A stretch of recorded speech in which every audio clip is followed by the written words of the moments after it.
Good morning. My name is Anne Holloway and I'm a member of the Abbey Hill worship team.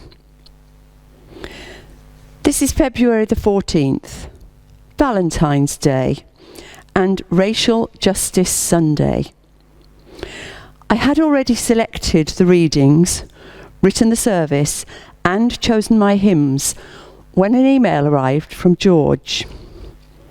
Until then, I had been unaware that today is Racial Justice Sunday.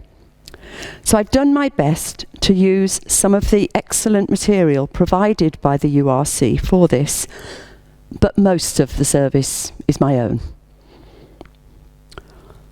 Almighty God, we ask you to show us something more of who you are and how awesome your presence is.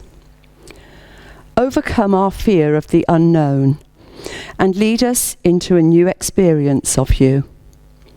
May our worship today be as on a mountaintop, a transforming encounter that empowers our discipleship. Amen.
Let us pray.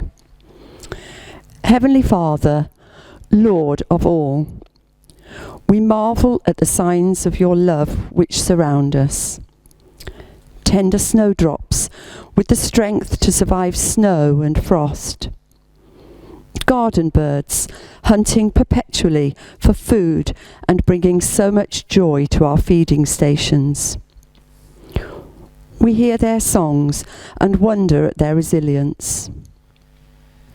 We treasure the tall majesty of mature trees and know that these are vital elements for environmental stability. We're grateful for all the love you show us daily. Sunrise brings with it the hope of a fresh day, a promise renewed. Our waking is the reminder that we have another chance to further the work of your heaven on earth. Thank you that there are many willing to keep us safe, many who've heeded your call to serve in our hospitals, many who've developed vaccines to protect us, and those working hard to vaccinate us. We are sorry, less for what we have done and more for that which we haven't done.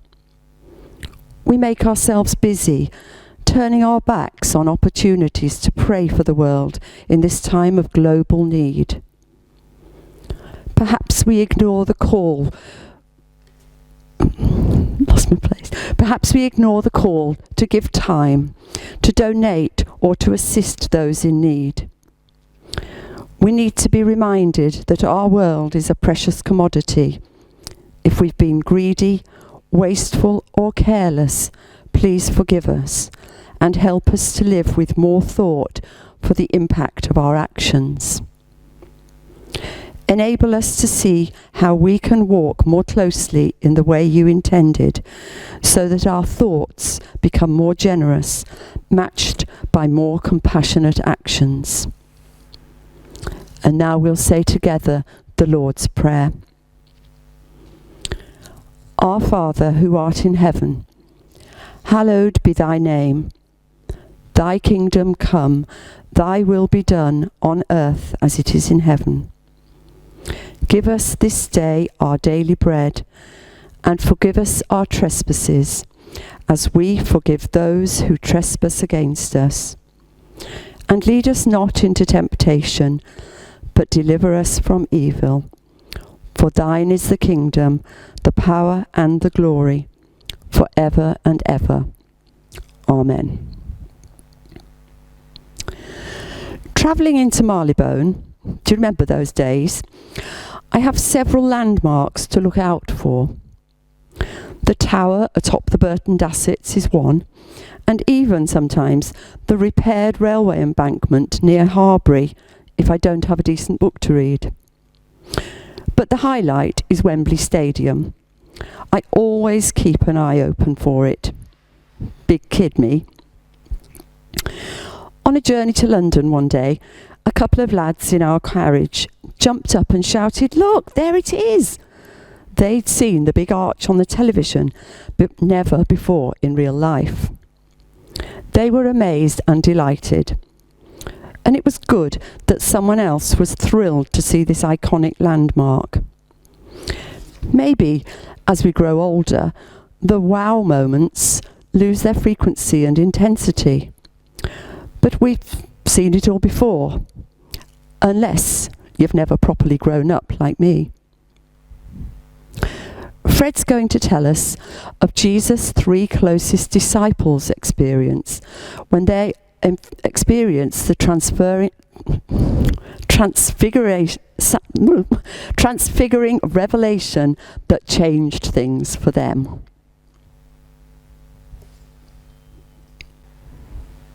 The first reading is taken from Mark chapter 9, verses 2 to 9. After 6 days, Jesus took Peter, James and John with him and led them up a higher mountain, where they were all alone. There he was transfigured before them. His clothes became dazzling white, whiter than anyone in the world could bleach them. And there appeared before them Elijah and Moses, who were talking with Jesus. Peter said to Jesus, "Rabbi, it is good for us to be here. Let us put up 3 shelters, one for you, one for Moses, and one for Elijah." He did not know what to say. They were so frightened. Then a cloud appeared and covered them, and a voice came from the cloud, "This is my son, whom I love. Listen to him." Suddenly, when they looked around, they no longer saw anyone with them except Jesus. As they were coming down the mountain, Jesus gave them orders not to tell anyone what they had seen until the Son of Man had risen from the dead. Listen for the word of the Lord.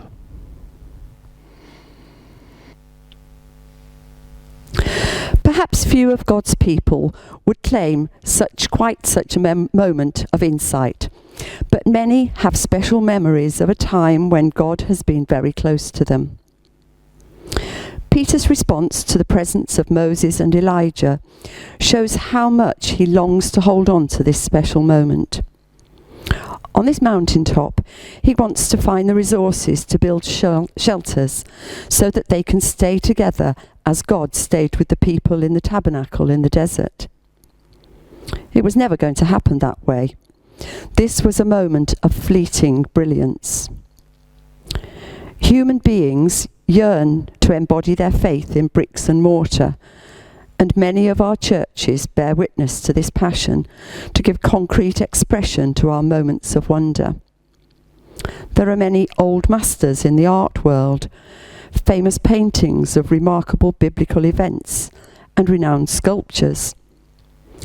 Felix Mendelssohn wrote his celebrated oratorio to depict the events of Elijah's life.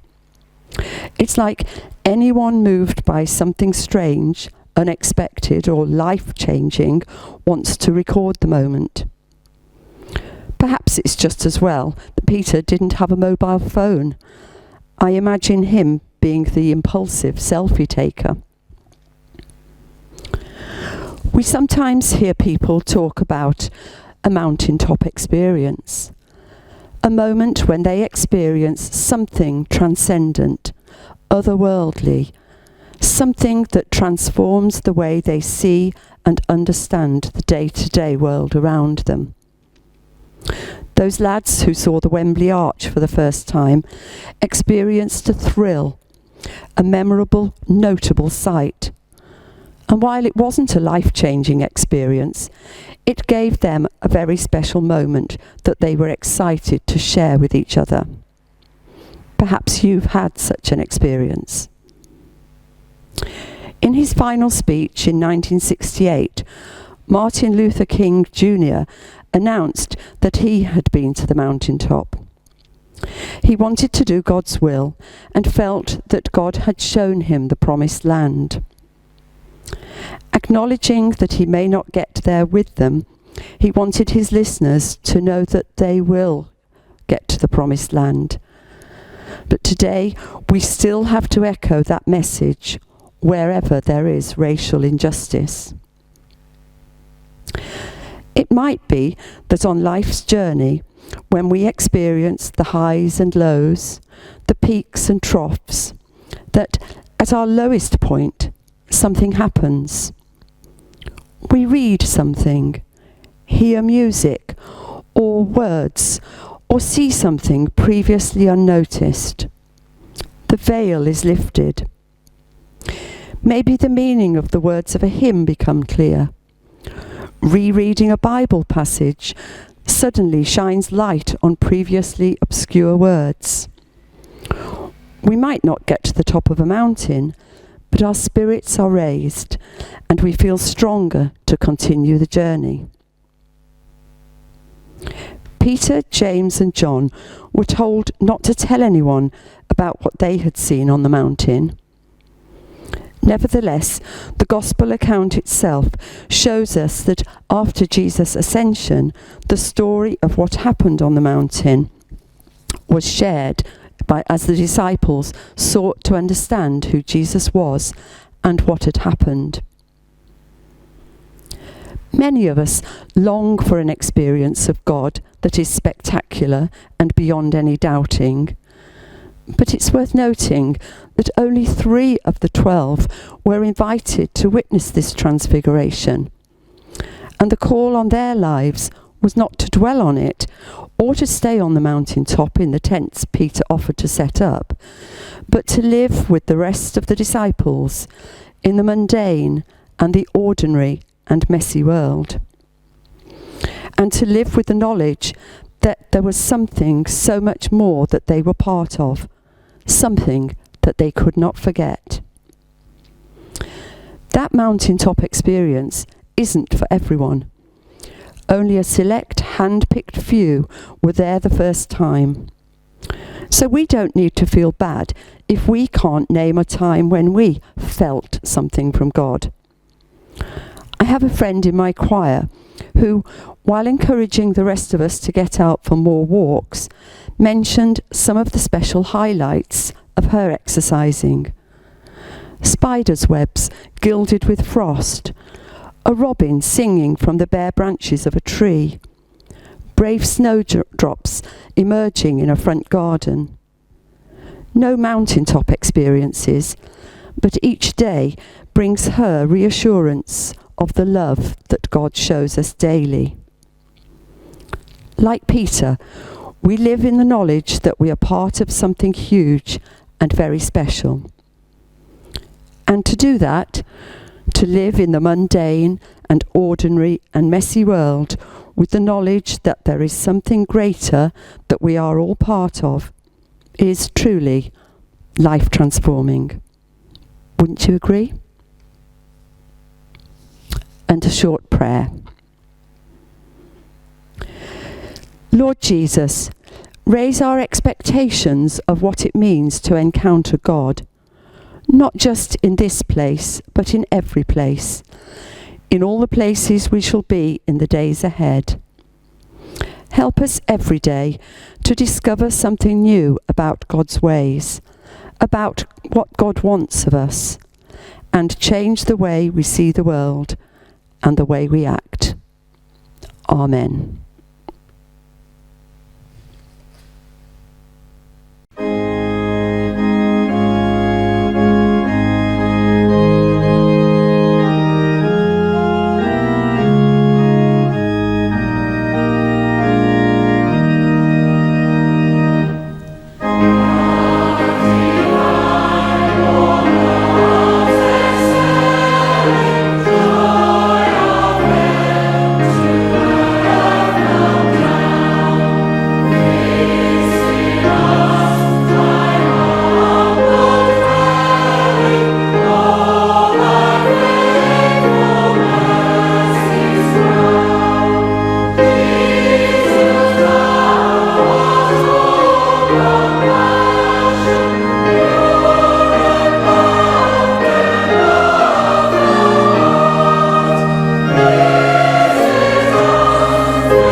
now our prayers of intercession. We start with words supplied by the URC Global and Intercultural Ministries. Today, as individuals and churches, let us focus our worship, prayers, reflections and actions on recognising and naming racial injustice. Let us be strengthened and emboldened by the mountaintop experience. And let us, in company with Jesus, strive tirelessly until we can truly say, all lives matter, because black people and the people of Myanmar, the USA, China, Africa, Asia, and Palestine all matter. Turn us inside out, Lord, so that people can see you in us, with the same shape heart and our coats of many colours. Love divine, the love which excels all other.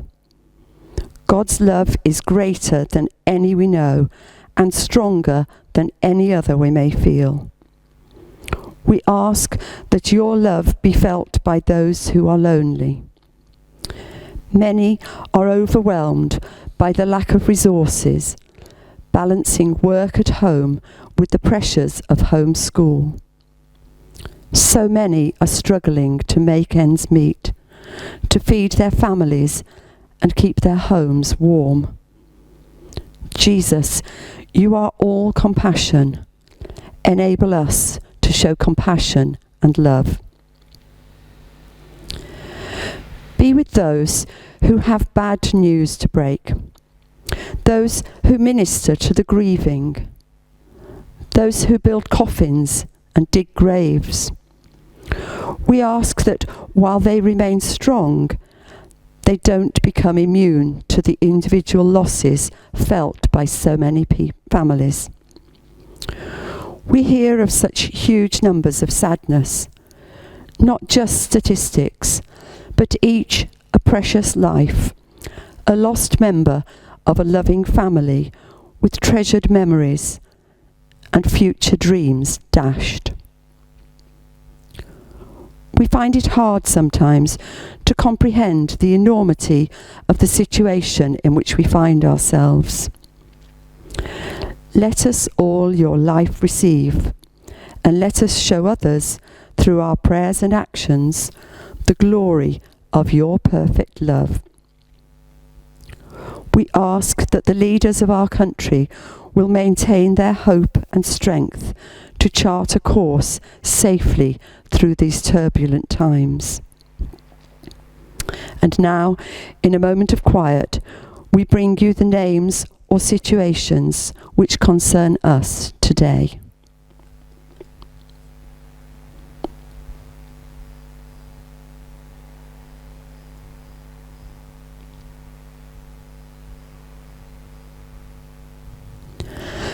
We ask your blessing and love on them all, safe in the knowledge that you listen to our prayers. Amen. The second reading is John's first letter, chapter 4, verses 7 to 16. Dear friends, let us love one another, for love comes from God. Everyone who loves has been born of God and knows God. Whoever does not love does not know God, because God is love. This is how God showed his love among us. He sent his one and only Son into the world that we might live through him. This is love, not that we love God, but that he loved us and sent us his Son as an atoning sacrifice for our sins. Dear friends, since God so loved us, we also ought to love one another. No one has ever seen God, but if we love one another, God lives in us, and his love is made complete in us. This is how we know that we live in him and he in us. He has given us of his Spirit, and we have seen and testify that the Father has sent his Son to be the Saviour of the world. If anyone acknowledges that Jesus is the Son of God, God lives in them and they in God. And so we know and rely on the love God has for us. God is love. Whoever lives in love lives in God, and God in them. Listen for the word of the Lord.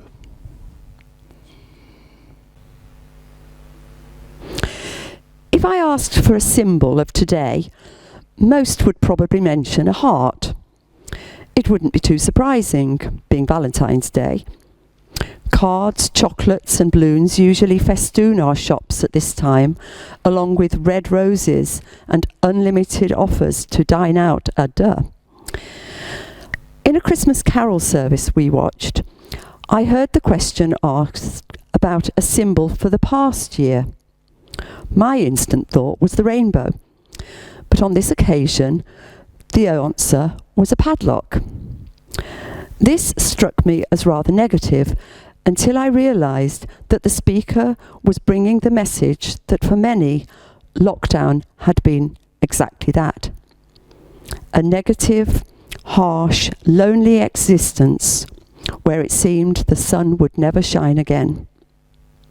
Locked in, locked down, and locked out of the places they wanted to be.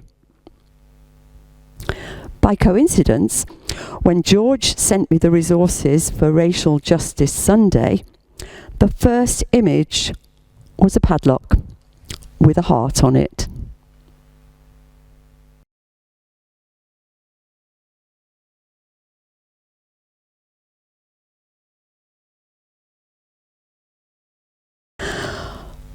On almost the last day possible, Fred and I removed our Christmas tree and decorations.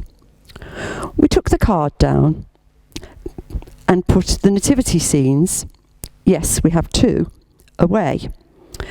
It's then that it struck me, we should leave one out all year.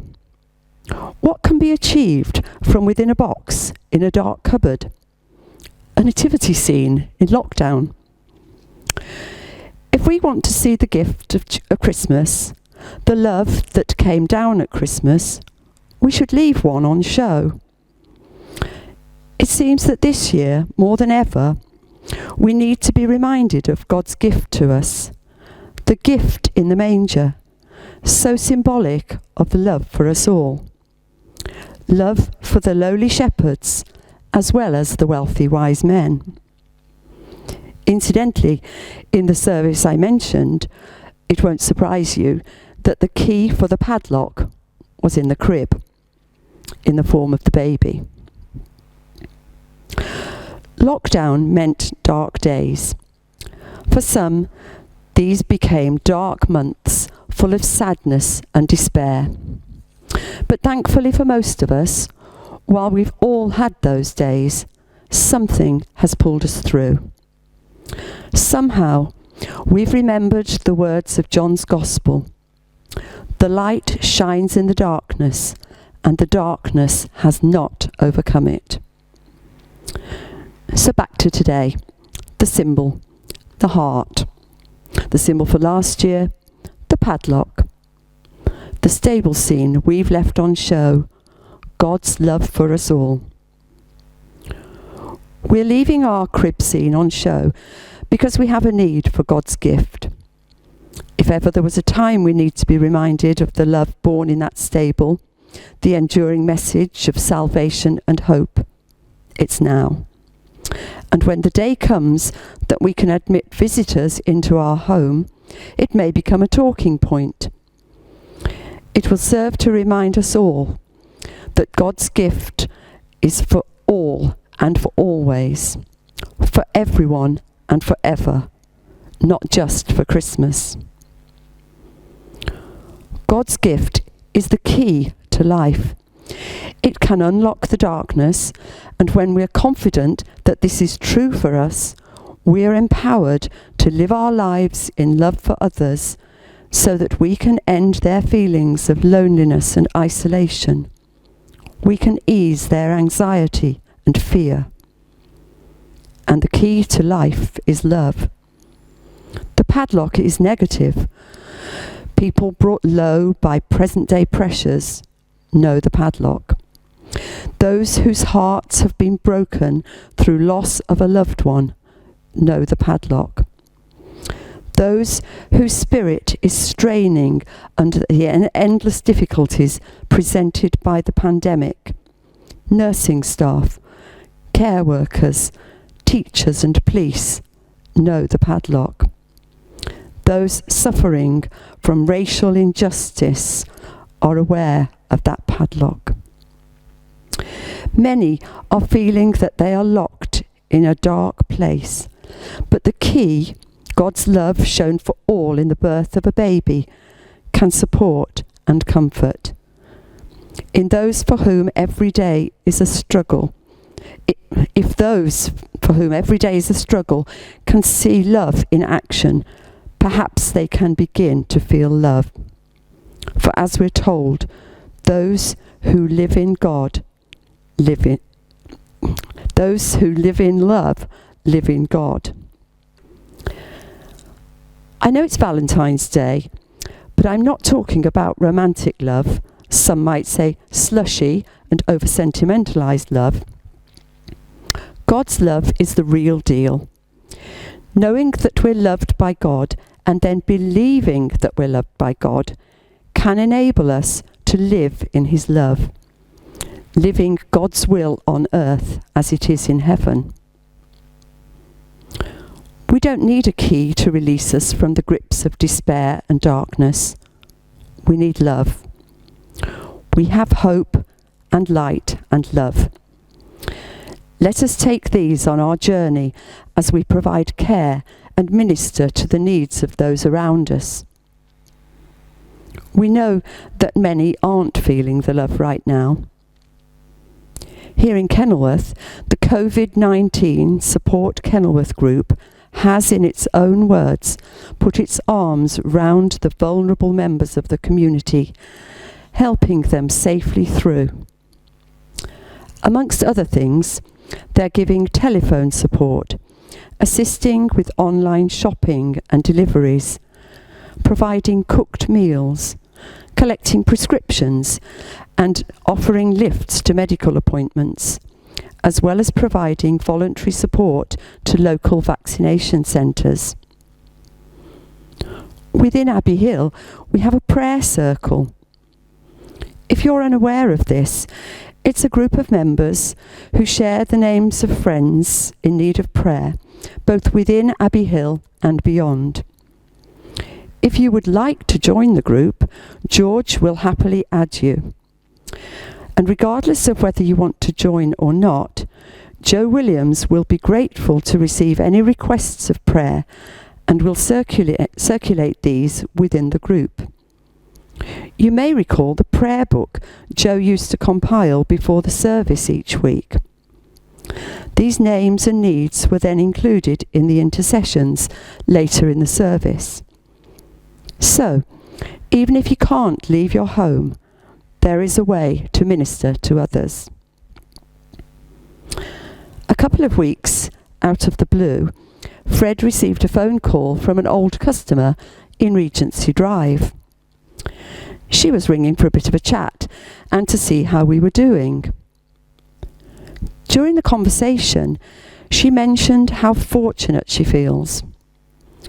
Since March, she's had 27 different offers of help from within Kenilworth. Her friend, who until relatively recently lived nearby, has moved to her dream location in the countryside near the coast. Not once has she been offered any assistance from anyone. I know she was quite new to her neighbourhood, and I don't know how close she lives to her nearest neighbours, but what a sad contrast. Lots of love in Kenilworth, but not everywhere. Our world has been bruised and battered in this past year. Added to the fears of the climate crisis, the situation we're in can be bewildering for those of us who have led stable lives. It may feel like these issues are almost too great to contemplate. Yet there is no way to deny the truth which we now know. Exposing injustices gives us the opportunity to tackle them like never before. We have to acknowledge that we still have a mountain to climb, but climb it we must. We must set aside old uncertainties and risk our comforts to join God on that mountaintop. In his second letter to the Christian community in Corinth, Paul writes that God said, "Let light shine out of darkness." He made his light shine in our hearts to give us the light of the knowledge of God's glory displayed in the face of Christ. Put simply, if we have God's light shining in our hearts, we have love. We can give love and we can feel loved. There are padlocks, but we have keys. Love for each other is the key to release those weighted down by the shackles of both the pandemic and issues of colour. The words Fred brought us are reassuring. Whoever lives in love lives in God, and God in them.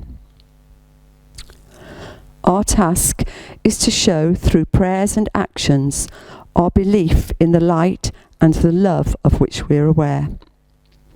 The love we know was born that first Christmas. Unconditional love for all, regardless of creed, colour, gender and wealth. I'm hoping that as we sing our final hymn, the meaning of the simple words becomes clear. While most of us can't cross over the road just now, we can ask the Lord his strength to lend. His compassion truly has no end.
The Lord bless you and keep you. May his face shine upon you and be gracious to you. The Lord turn his face toward you and give you peace. And may God's love be with us, with those whom we love and those we ought to love, now and forevermore. Amen.